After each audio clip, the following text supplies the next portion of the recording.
So guys, this is how we like to do it when we show up at a launch by ourselves. So today I'm just going to demonstrate for you what we do. This particular setup is just a large bungee cord that we had made up. Now this cord has got a carabiner on one end and it has a loop on the other. Now I would actually add 2 carabiners so it would be actually easier for your setup. So we do have a few in the shop that have a double carabiner setup. Now what we do is you simply attach this to the back part of the frame, run it over the trailer frame rails, and then hook it to a ring up high on your boat. So when you launch, the boat goes off the trailer and the line pulls tight, you slowly start driving up the ramp and it gently brings your boat to the shore. This is very handy for a single person launching situation. And it's also very handy to save your marriage if you're doing this with your wife. Just kidding. Okay guys, so this is how we do it. Enjoy this and utilize it in the future for your own launching needs.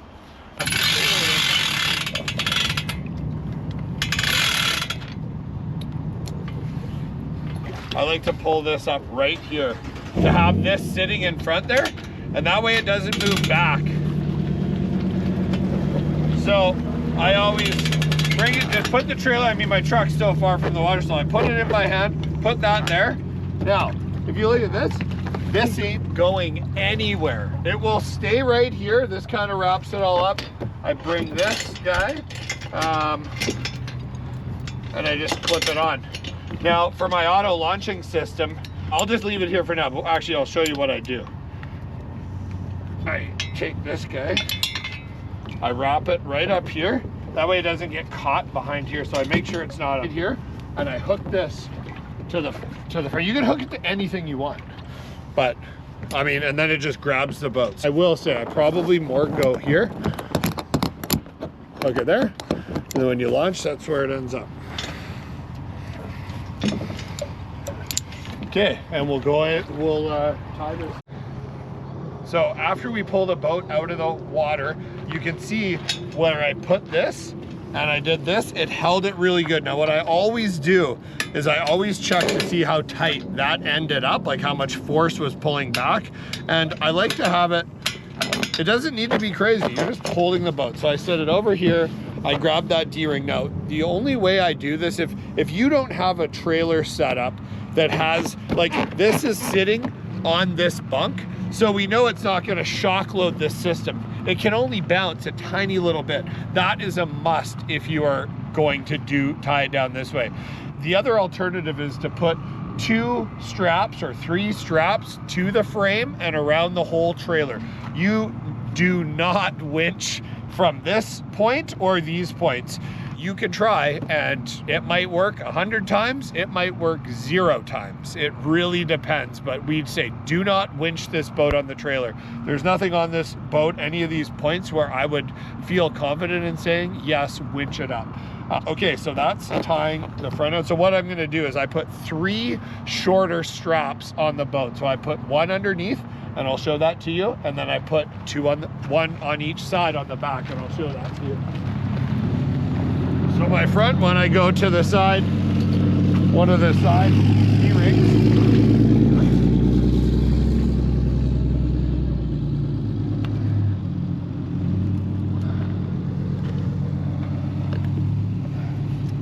So what I do is I just, lightly, you don't have to go crazy. I don't want to be torquing these out.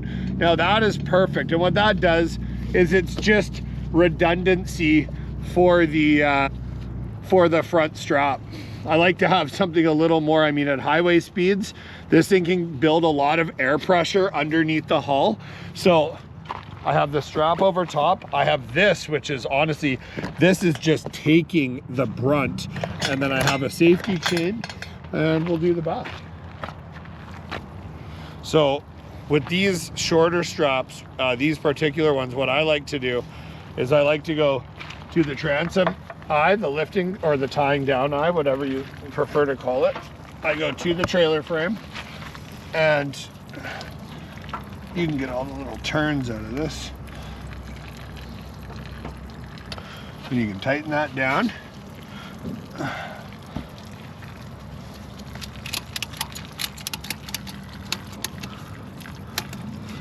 And then what I do is I tie this in here, and then I do a really good one.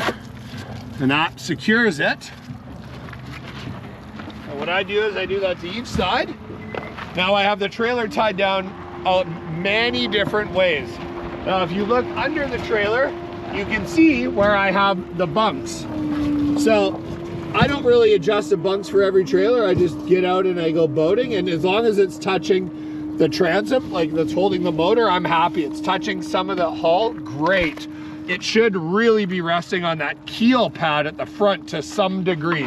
I mean, you don't have to have 100% full contact. It's not great if it's bouncing. So that's what you want to avoid. Now you can essentially make any trailer work, and I've had all different types of trailers over the years, like little Snow Bear Canadian Tire trailers, you know, when we were first starting out 20 years ago, and now we have custom boat trailers. You know what, I really like these Roadrunner trailers that we sell. They are incredible. Now, another thing you always want to check when you get back is I like to put my motor.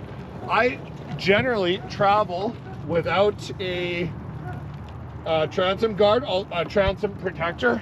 However, if you're going long distances, use one. Or if you know your motor can go all the way down without really risking it.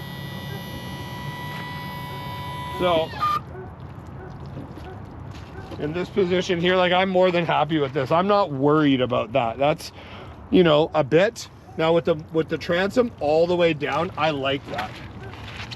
Now another thing I like to do before I travel is I lock this, or I push it hard so that way the motor's not all over the place. I also like to lock the handle back. This is a really cool feature of these Mercury motors. They kind of have some locks in here. They have an adjustment screw, so you can choose different heights where you like to have your tiller. I actually like it a little bit lower than this. I just haven't adjusted it yet, but this will lock it in position for while we travel. And then what I do is I pull the drain plug and I let this thing drain on the ride home. And I always get some water in the boat. I'm usually hitting her pretty hard, and I get a little bit over the back of the transom all the time. Great, guys. So that is our video on tying down the Stryker PRO 420, but this does apply to every single boat we sell. Thanks for watching, guys.